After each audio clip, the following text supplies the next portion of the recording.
I went ahead and got the recording started. You all can go ahead and just continue to get settled in and whatnot. What I'm doing right now is sifting through your homework 7, because some of you grabbed it and some of you didn't. So I'm just trying to make sure everybody's got a copy of not just the homework that they submitted, but their solution as well. So. Is it too late to start taking this class? What? Is it too late to start taking this class? Come on, we'll talk about columns and Mohr circle and all that. What's up? Nobody's showing up in my class. Come on in. You're more than welcome. Come in here and, You're more than follow welcome. this class a little bit. This is going to be an interesting recording. I gave the day off. I told him I'll be here for review. Well, come on in. Join us. Mr. Thompson. All right.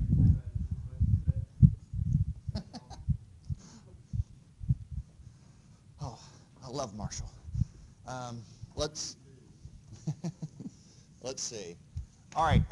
Who does not have their homework 7? Other than, oh, that worked out pretty well. Okay. Does everybody have their homework 7? Okay, I've got a few of them up here. I'm sure there's some folks that are straggling to come in. No big deal. They'll just miss out on me telling them the answers to the exam. That was a joke, not a very funny one, right? Okay. Let me do this. So you all have had access to the homework 7 solution. Let me get the lights and whatnot adjusted. I'm going to go through it, but I'm going to go through it very quickly, as well as quickly, I'm going to go through homework 8 quickly as well, because I want to give you all time to answer questions about the final. So let's see. Whoop, that's the exam review. We'll get to that here in a second. Let's do solutions. All right, so homework 7, this was Mohr circle and combined loading. I think problem 1 was pretty straightforward. It was just a stress transformation, very plug and chug. Problem 2 was a principal stresses one, and again, it's very plug and chug. I think on problem 2, I asked you to actually draw Mohr circle, so the TA did look to make sure it was there. I know I don't have it here on the screen, or no, yeah, right here. Make sure and actually draw Mohr circle. What's over here? Oh, this is the remaining set of calcs for problem 1, the principal stress stuff. Again, pretty plug and chug. Problem 3, this is where you have to break out some of the beam bending formulas a little bit to make sure you're at this particular point right there. Make sure that you're able to determine not just bending stress, but shear stress as well at that particular point, and then throw that into Mohr circle to calculate maximum shear and all of that stuff. And problem 4, that's the one that was algebraically a little messy, and we said we'll go ahead and cancel that one. Okay? So does anybody have any sort of specific questions for homework number 7? Or are you all good? I know it's been a while since we've met, so.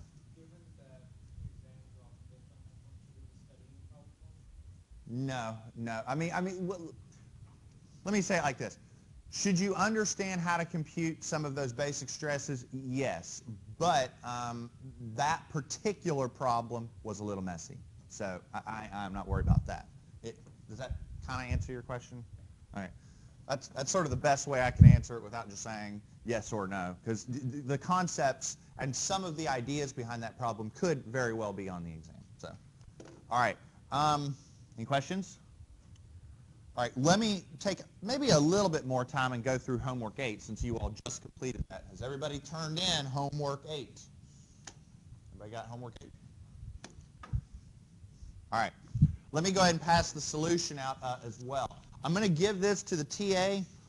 There is a chance that he might be able to grade this by between now and Thursday, and if he does, I'll throw it in the box, and you all can pick it up at your convenience, and I'll post the grades and everything on Blackboard when I get things done. So, a little more. I think that's enough. And then 1, 2, 3, 4, 5.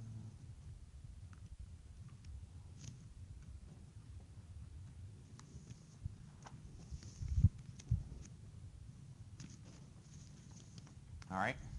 So let me take some time and go through this solution. So let me set that there. Okay. So problem number one, you were given a wide flange column. One of the, I guess, big things that you really needed to assess was make sure that you're using the right moment of inertia. In other words, if you have an I-beam that's got the same boundary conditions in both directions, it's going to want to buckle about the weak axis, not the strong axis.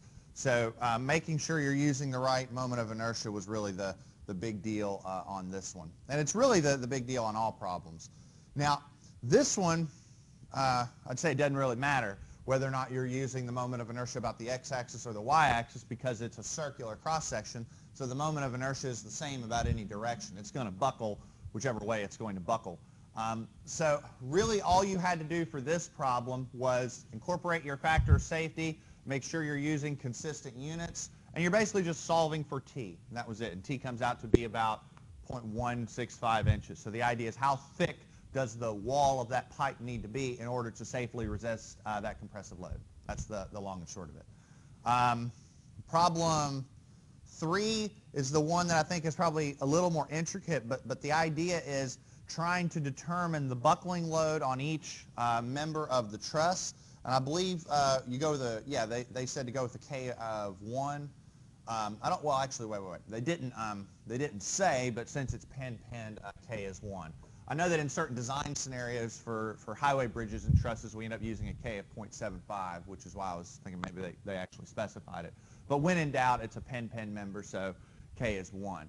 The long and short of it is you can do a pretty basic method of joints analysis right here to determine how much force is in this member and how much force is in this member, and then ask, well, which member is going to buckle first? Whichever member is going to buckle first, that's your governing W value. And then when it's all said and done, it comes out to be 51.9 kips. One of the things I do want to point out in terms of the exam, will I test you on buckling concepts? Yeah. Will I do a truss analysis? Probably not, because truss analysis is stuff we did way back in the beginning, and I really don't want to test you on that. I'm testing you on more circle, buckling, stuff like that, the new stuff. Okay? Does that make sense? All right. Does anybody have any questions on this? Okay. That being said, let's talk a little bit about some housekeeping and a little bit about the final exam. So first off, I need your final attendance. So I have got attendance grades, I think, up to date up until today. So I'm going to get this started, and then that's going to be the attendance for the semester. And I think I've been doing a decent job of keeping that up to date on Blackboard. So after today, your attendance grade, that's not the attendance. That's the homework assignment. Whoops. Okay, let's see, hold on. That's a little better, isn't it? I gave him a homework assignment and said start doing the attendance. That's a little better. Okay, so I'll have the attendance grades up to date, hopefully sometime today, and then that'll be locked in, because I know that students like to do or like to play what I used to call the at-home game, where they take all their homework grades and their attendance grades and all this and start doing math to try and figure out what they need to get on the final to get, certain grades. I know things. Call it the at-home game. That's what I always call it. What's that? Today is the 8th, isn't it? Yeah. Okay. So today is the 8th, which brings up an interesting point. Tomorrow is the 9th. And tomorrow is the day that course evals close. I think I'm waiting on 4 of you. So, I think I'm waiting on 3 of you. So, okay, all right. So I'll get you marked down sometime later today. I'll send you an email. But if you haven't already done your course eval, again, you can rake me over the coals, say I'm the worst professor you've ever had in the history of Marshall. Just do the eval, and it's free homework points. So, I mean, if you don't do it, it's not going to hurt your average, but, I mean, it's free. So, yeah. I do suggest that you do that. And I will send an email out. I'll probably send it to the class as a whole, but if you get it and you've already done it, ignore it. If you haven't, it's sort of your one last reminder to go ahead and get that locked in. Everybody good? So attendance grades are good. Homework, this homework will be graded as soon as possible, and it'll be loaded in the box outside my office. You can pick it up at your convenience, similar to this one. If you haven't picked it up by the final exam, I'll bring the rest of them with me, and you all can just have it then. Speaking of, final exam. Everybody is clear on the date, all right? It is next Thursday, 8 a.m., this room, okay? I know one more 8 a.m., right? But one more, and then we are good. Any questions on timeline, schedules, anything like that? Okay. And with that being said, let's go ahead and start talking about the actual exam. So let me get the exam review packets passed out. We can start to have some discussion. Okay. There's that. There's that.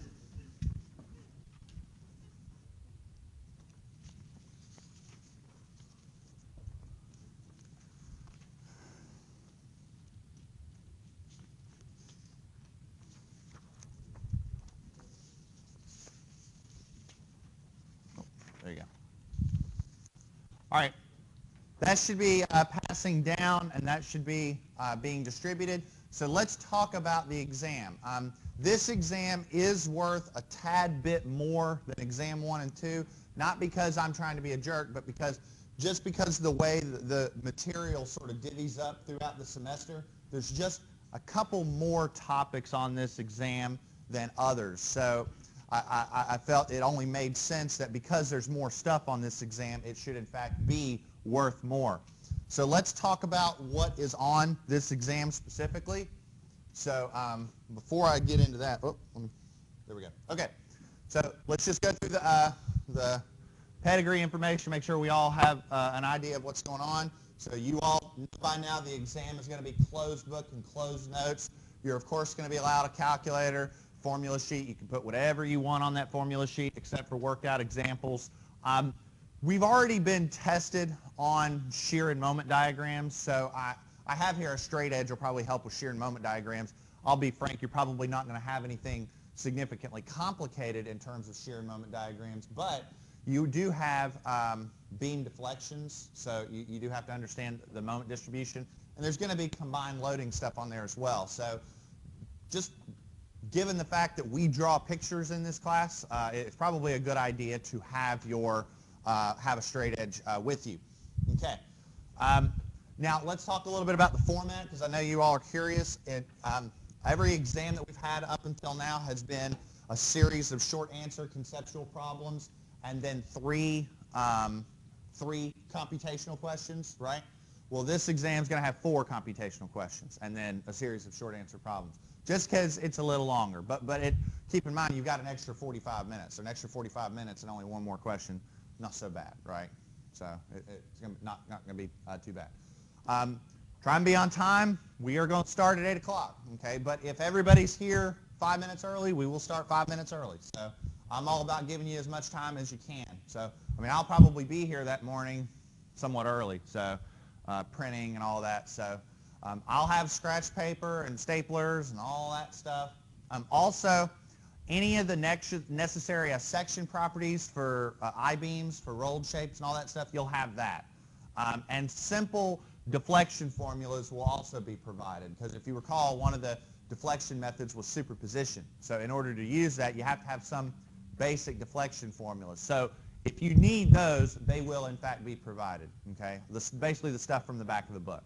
So the only thing you need are basic, you know, like in terms of section properties. I mean, I'm not going to tell you that the moment of inertia of a rectangle is bh cubed over 12, you know.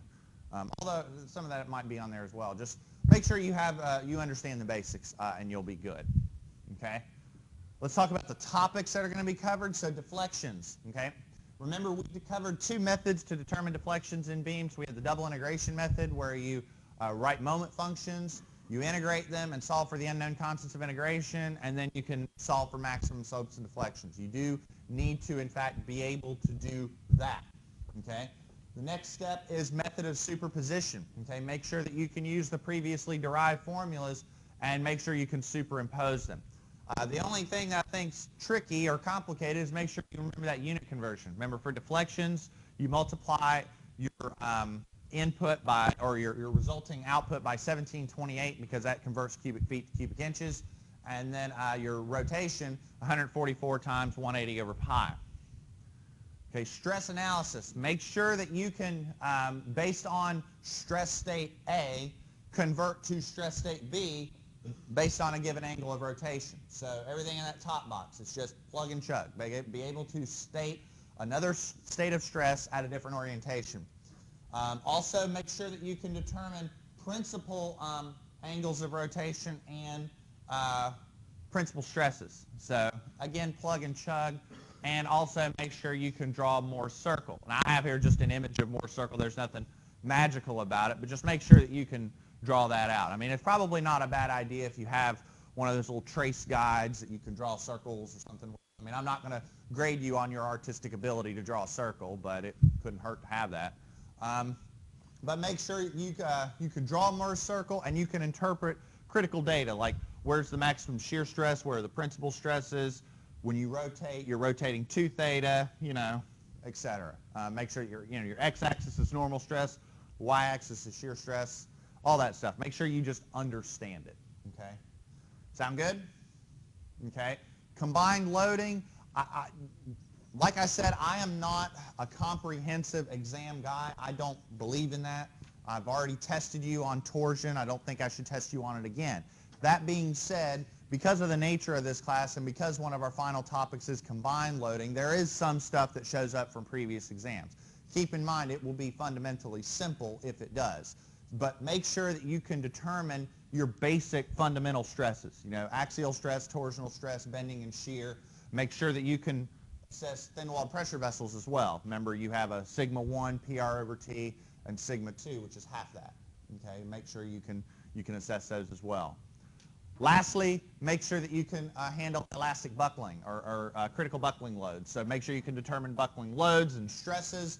Make sure you understand your properties. You know, what is a radius of gyration? What is slenderness? You know, slenderness is L over R, or effective slenderness, KL over R. You'll be provided the K values if you need them. That's a non-issue.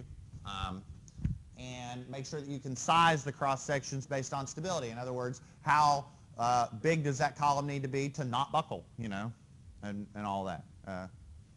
That is it for the final exam. So this is the point, as you know, where I shut up. Well, I don't know about shut up, but I stop talking and I start answering questions. So the floor is yours. Okay, what about? Just go over it. The concepts affiliated with what that means. Okay, all right, all right.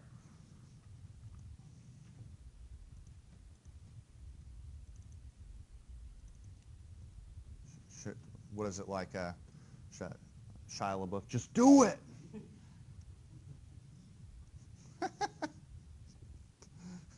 It's too early. Is that what it is? Just do it! All right. We've gone through a lot of stuff in this class. Okay, let's start here. I think this is the easiest way to explain it. Okay. So the easiest way to re-explain what's going on with Mohr's circle is to start here. So this box, this big yellow box on the slide, is a series of formulas which will allow us to transform a stress state from one orientation to another. In other words, I calculate some stresses based on the axes looking like this, and if I change the axes to look like that, the stress states change, right? And I think I showed you all that little animation, what it looked like. Hold on. Just so everybody's in the mindset.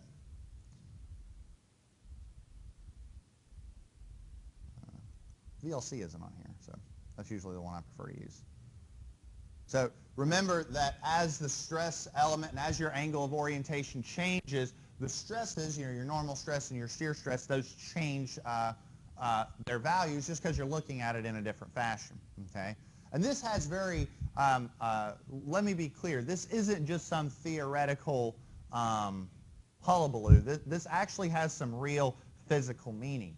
For instance, if you're looking at a reinforced concrete beam, and you look at that reinforced concrete beam in its region of high shear, near the supports, and you start doing your design calculations, what ends up happening is, hold on. I've got the notes, and we got time, so I do want you to recognize the validity of what it is that we're doing. Okay, so preview of things to come for you structural analysis folks. Memorize all this. Come on. All right, here we go. Let's see. Here we go. So I want you to understand that this whole angle of rotation has a real meaning, okay? So if you go to Mohr's circle, or this, I say Mohr's circle because I'm bringing up the topic, but I could be talking about stress transformation or anything. It's the same thing. If I look at an angle or an element that's subjected to pure shear, and I'm trying to determine principal stresses, what ends up happening is if you go through and do the math and you set sigma x and sigma y equal to 0 and then solve for your angle of rotation, you get an angle of rotation of 45 degrees. In other words, if you've got something that's subjected to pure shear, the worst case scenario is 45 degrees. You go, okay, who cares? Well, this is what happens in real life, okay? If I take an element and I subject it to a very high region of shear, it fails at a 45 degree angle, okay? What ends up happening is concrete is a material that behaves very, very well in compression but very poorly in tension, which is why you put reinforcement in concrete. That's reinforced concrete. We put the rebar where the tension is. Well, what's happening right here is if I look at the stresses right here in this direction, it's experiencing tension, right? So it's opening up. In this side, it's experiencing compression, so it's making the crack worse. So when shear failures happen, they happen quick. And they happen at a 45 degree angle. So I know I went off on a tangent a little bit, but I really wanted you to, I'm talking about angles and tangent, but I still got the jokes. But I really wanted you to understand that there's a physical meaning behind what it is that we're doing. This isn't just math and trig, that there's a real life understanding to this. Sound good? Okay. Going back to Mohr's circle, this is a bunch of trig, okay? I mean, it is. You got talking about sines and cosines, okay? So we looked at an element and we said, okay, let's rotate it and come up with a new stress state. But since we're doing a bunch of trig, we can plot it as such, right? So right here, at this point here and here, this was our original stress state. So sigma x was 6, sigma y was -10, and the shear was -5. That's what we were given. That's 6, -10, and -5. And then as we change the angle, we get different stress states, okay? Now, we looked at the math associated with determining principal stresses, which I'm going to gloss over that a little bit to try and explain Mohr's circle. But the long and short of it is this, okay? This is basically a visual representation of what the stresses look like as you change the angle, okay? Well, this is a bunch of sines and cosines. Remember that we can relate that with a unit circle, right? Sines and cosines, you can define what the sine function is and what the cosine function is 100 different ways, and they're all right. And one way that you could define it is you could say that the sine of an angle and the cosine of an angle are really the coordinates, the x and y coordinates on the point of a unit circle, right? That's what they are. So since I'm a little lazy and I don't want to deal with all these crazy mathematical expressions, can I plot these equations in a circular fashion by determining what the center of that circle is and what the radius of that circle is? And the answer is yes. The nice thing that ends up happening is that after you go through and derive everything, you have a very nice, neat, pretty expression for what the center of your circle is and what the radius of your circle is, and there you go. And that's basically it. It's just a visual representation of stress transformations done as easy as possible. So what exactly is sigma 1? Sigma 1 and sigma 2. That's a good question, all right? And the easiest way is this. Go back to this. Okay, so first off, as I play it, do you agree that as the angles change, the stresses change? You agree with that? Okay. Now, what I want you to do is this. All right. I want you to pay attention to the actual the values, but what I really want you to do is look at this line and this line. Now, I'm talking about the lines that are parallel to the stress element. Okay. The lines that are parallel to the stress element represent the shear stress. Okay. So this is shear stress, shear stress. This right here and that little sort of nub right there, those are normal stresses, right? Now watch what happens as the angle changes. Okay, see it's getting, they're about the same, starting to get smaller, big money, no whammy, no whammy, no whammy, no whammy, no whammy, no whammy, stop. Okay, now look what happens right there. Okay, what happens right there, and that's about the best pause I can do, is that shear stress is pretty small. In other words, it's about 0. I mean, I could, maybe if I was a little quicker, I could get it when it was exactly 0. I'm not that good. I'm not a quick draw guy. All right? You agree that at this particular orientation, an orientation of about 65 degrees, something like that, we get 0 shear stress. Okay? What ends up happening is at that magical orientation, which we call it the principal orientation, 2 things happen. Number 1, there's no shear stress. Number 2, maximum normal stress. So sigma 1 and sigma 2, they are the maximum possible normal stresses that you can get. Okay? Another way of looking at it is to look at this right here. If you look at this particular plot, this plot was actually showing those values. As the element rotates, the stresses are changing. Now, at that green dashed line that's going vertical, 2 things are happening. The shear stress, which is this gray line right there, is 0. That's number 1. But number 2, what about the other 2, the 2 solid lines? They're reaching their maximums, right? That isn't by coincidence. That happens. And that's what Mohr's circle is really showing you. Like if you look at the plot of the Mohr circle, the largest normal stresses are sigma 1 and sigma 2 on the very ends. And at those points, what is the shear stress on the y-axis? It's 0, right? Make sense? That is, in a nutshell, what Mohr's circle is. Did that answer your question a little better? Yeah. That cleared it up for everybody else. Okay, good. So from that, we'll be asked, say we'll either be given more circle and we'll have to identify the points and tell what they are. Or given a square with stresses and angle of rotation, we have to determine 2 points. exactly right. Or instead of even being given that, you might be given a beam with a load on it, or a bar with a torsional load on it, and you've got to determine the stresses on that little square, and then from there, more circle and principal stresses and all of that. Does that make sense?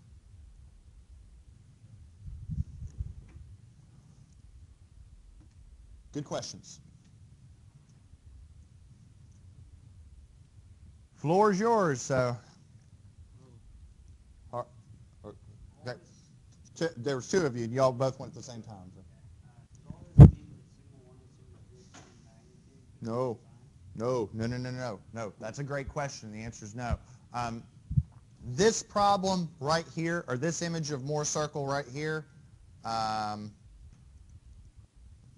this is representative of a real problem, okay? And you look, you get sigma 1 for this problem is like 180, and sigma 2 is negative 1280. It's very possible that sigma 1 and sigma 2 could be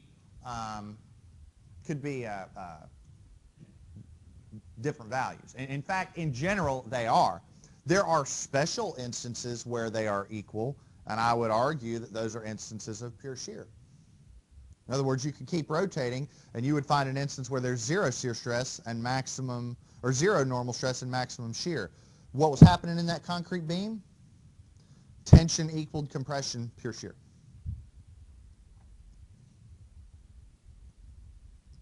But that's a very special instance, yes. Now, your question. On Mohr circle, the distance between the center of the circle and the 0 line is average? Wait. From here to here? Yes. That's sigma average? Yeah, that's sigma average. Yes. Average is 0. then the circle would be right there, and then that would be that. Yeah, sigma 2 equals negative sigma 1. Yeah, exactly right. Yeah. And you can go through and do the math, and you'll find that works. Will we be given a problem that expects us to draw a Mohr circle as the problem, or can we just use it as a method of solving the problem? Like the homework problem, you said. But you could expect both. You could expect both. You can use, I mean, honestly, if you're determining principal stresses, I mean, sigma 1 and sigma 2 are just that plus or minus that. I think the formulas are a little easier to remember that way. So.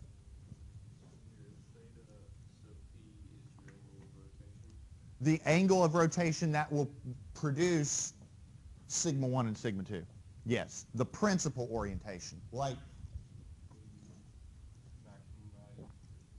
yeah, like for this one, it was that magical angle where there was no shear stress, and it was what, like 64.96 whatever degrees? Same thing. So you're trying to find where the shear stress is. Yes. Yes. Because shear stress being 0 is the same thing as saying maximum normal stress. Good questions.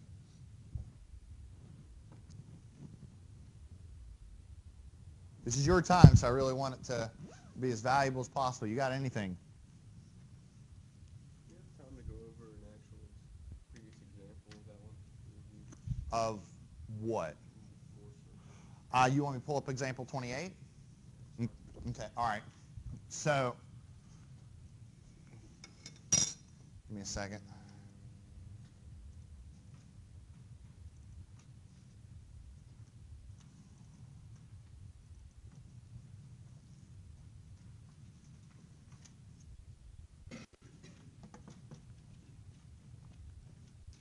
Now keep in mind, a lot of times what we're doing in this example, we're kind of doing the same thing over and over again, just different ways. Now let's find it.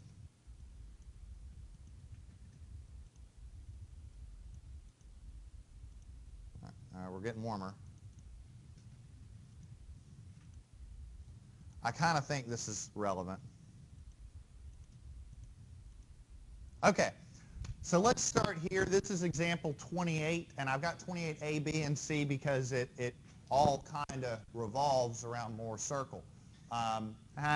Revolves, circles, funny stuff. Okay, so we have a sigma x, a sigma y, and a tau xy. We need to first determine the angle of rotation. We were told in this problem that here was the stress state as it was given based on the coordinate axes looking like that. And the first part of the problem said, okay, let's determine a new coordinate system, or a new set of stresses based on a new coordinate system. Now, the new coordinate system was based off a 3-4 slope ratio. So, therefore, we know the tangent of that angle is just going to be opposite over adjacent, right, SOHCAHTOA. So, if the tangent of theta is 4 over 3, then we can calculate that angle, just inverse tangent, comes out to about 53 degrees. We need 2 theta, which if this is 53, that comes out to about 106. We need 2 theta because part 1 of the problem said, tell us what sigma 1, sigma 2, and tau 1, 2 are. And I'm saying those are just the new orientation. Okay, so here's sigma 1, sigma 2, tau 1, 2, and there we go. So the idea is, yeah, it's pretty plug and chug, but in the end, from arbitrary orientation A to arbitrary orientation B, we get different stresses. In the end, the equilibrium's the same, it's just trig, okay? Everybody okay with that? So you're given your slope ratio. Yes. And you find the theta for that. Mm-hmm. And then find your principal orientation, you plug that in. No, it's a different angle. Right, but I mean, you solve that to get your principal orientation. No. Not an equation. No, there is an equation. It's this equation right here. So what's the point of finding theta? Well, we needed a theta to be able to determine this. Oh, so that's what that is. Yeah, there were 2 different problems here. I mean, remember, let's see. here's example 28A. Example 28A said determine the stresses along these axes. So this was to show you that from orientation A to orientation B, just random orientation 1 to random orientation 2, the stresses change. Okay? The principal orientation is a unique one. That's a special one. Okay? And that's the one where the shear stresses are 0. And I propose to calculate that principal angle. It's not based off some slope ratio or something that's given. It's this. Does that make sense? So on 28B, we were trying to determine principal stresses, so principal orientation, principal stresses. So that's sigma Roman numeral 1, sigma Roman numeral 2. So we determined our principal orientation, which ended up being about negative 16 degrees, actually on the other side, and then sigma capital 1, sigma capital 2. Those are the principal stresses. You see what I'm getting at? All right, is everybody else okay with that? All right. The last step is to plot Mohr's circle, which here's our stress state that we were originally given. Here's the center. There's the radius. There you go. That's all there is to it.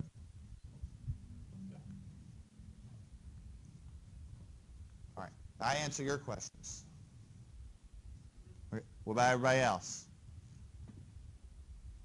Feeling good? So for this, the 2 theta sub P is what you have to show on Mohr's circle. Well, yeah. From here to here, that's that 2 theta. Okay. And then you just plug those in to, how did you get these points on the circle? Which points? 6, -5, and -10, 5. Well, those are from the original stress state. I propose, like, they're there. Oh, okay.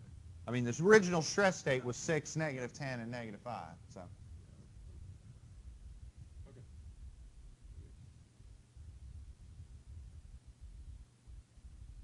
all right. Everybody else. Again, this is your time, so any questions, please?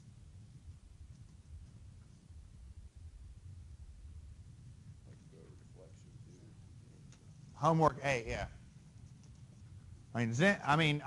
Yeah, that's fine. I mean, I want to make sure, he's the only one asking questions, so everybody else is being kind of quiet. So, I'm more than welcome to address it, but I want to make sure everybody else is don't be shy. This is, your time. So, okay, all right, we'll go through deflections real quick. All right, so help me out.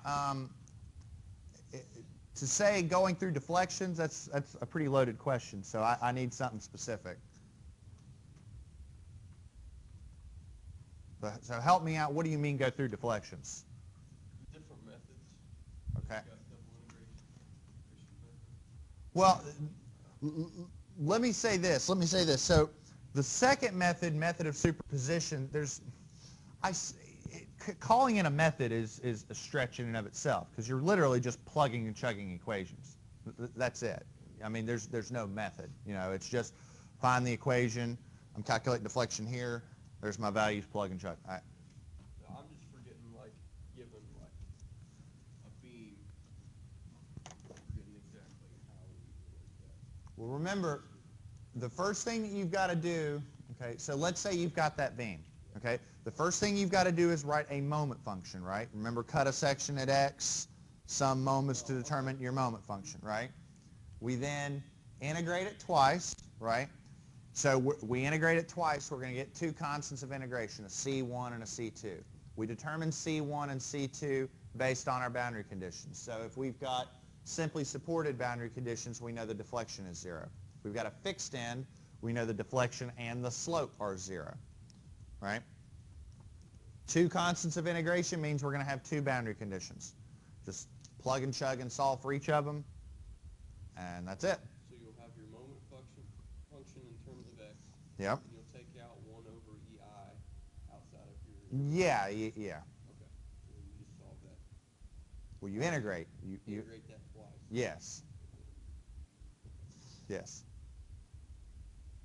That tells you deflection. That'll tell you ultimately deflection at some distance x and slope at some distance x. Because you integrate once, you get slope. Integrate twice, you get deflection.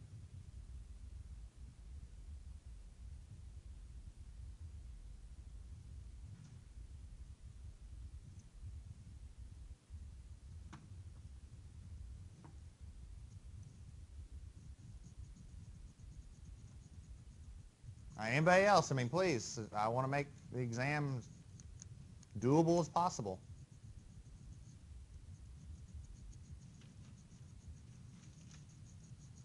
Last thing I want to see you all is buckle under the stress on the final. Now the pressure vessels are primarily Pretty much, yeah.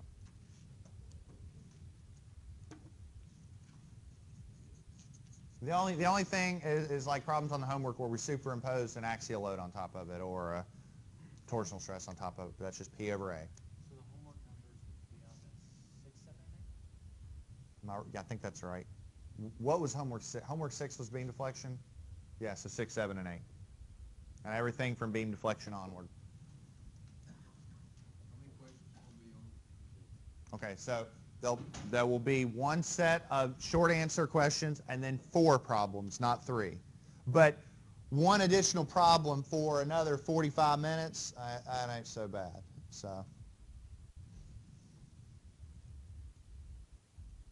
let me hold on for 1 second. Let me see. I've had a few folks walk in.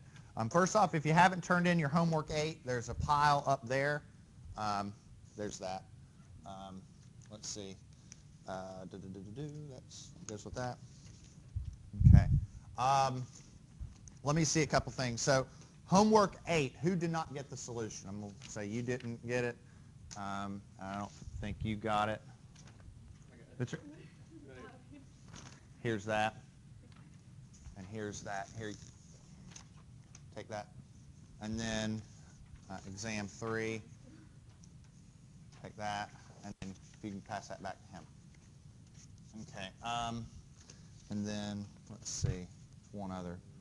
I think you're missing one as well. Okay. Did you get a homework 8 solution? Okay, hold on.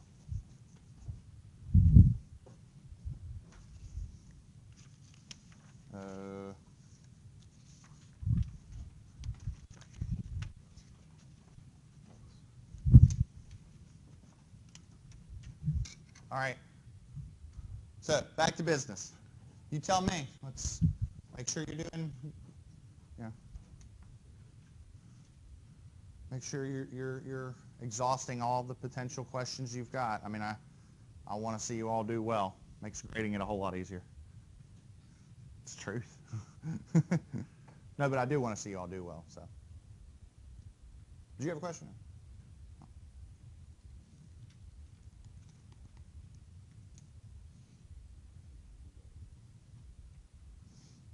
Anything else?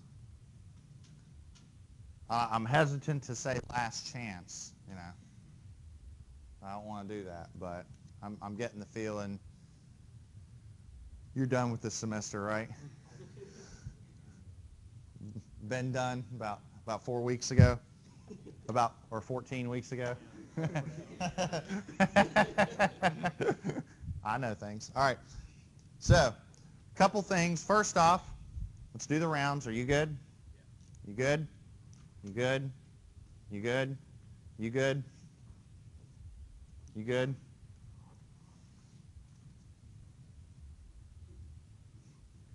All right.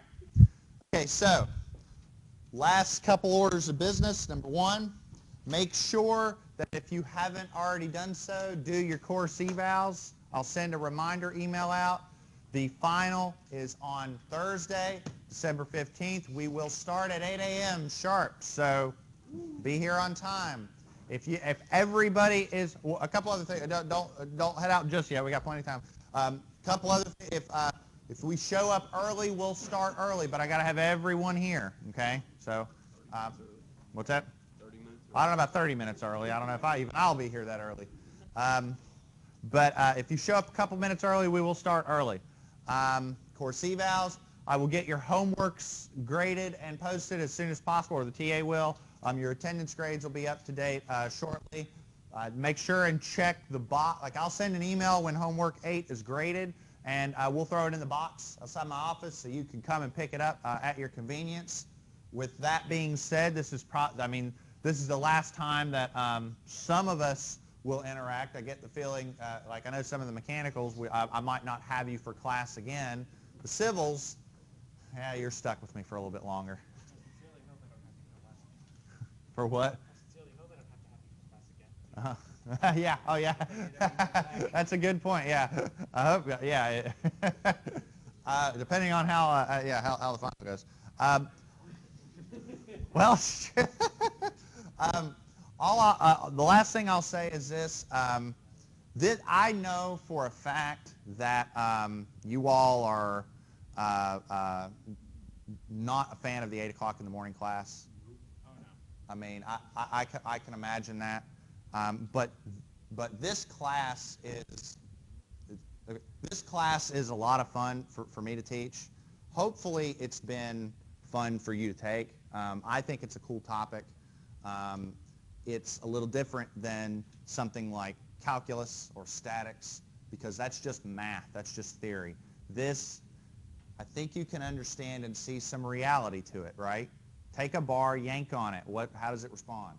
And not to sound melodramatic, but I mentioned this in the beginning. I said this is one of the most important classes you'll take. I think after the semester is over, was I on something there? You know what I mean? You know, whether or not you all go into mechanical engineering, not electrical, but civil engineering, whether you're designing dams or airplanes or gears or bridges or what have you, not to sound melodramatic, this is the stuff you will use. I mean, I'm just telling you. You might be following some specification or some, code document or using some program or whatever, but when it's all said and done, it's all based on stuff we learned in here. And I'd argue, not to sound melodramatic, but this is one of the most important classes you take as an engineer. So I take the class very seriously in terms of preparing the material. Of course, I'm a goofball in terms of all the jokes I tell and whatnot, because I try and, bring a little levity into the scenario. But in the end, I do have a lot of fun teaching this class. I hope you've had fun taking it, barring the 8 a.m. Timeline. I don't have any control over that. But does anybody have any other questions or anything at all? All right. I apologize. I am, again, making most of you just sit here and wait for dynamics. But, you could have asked more questions. With that, I'm going to let you go. It's been a lot of fun, guys. We'll see you next Thursday. My office is always open if you ever need anything.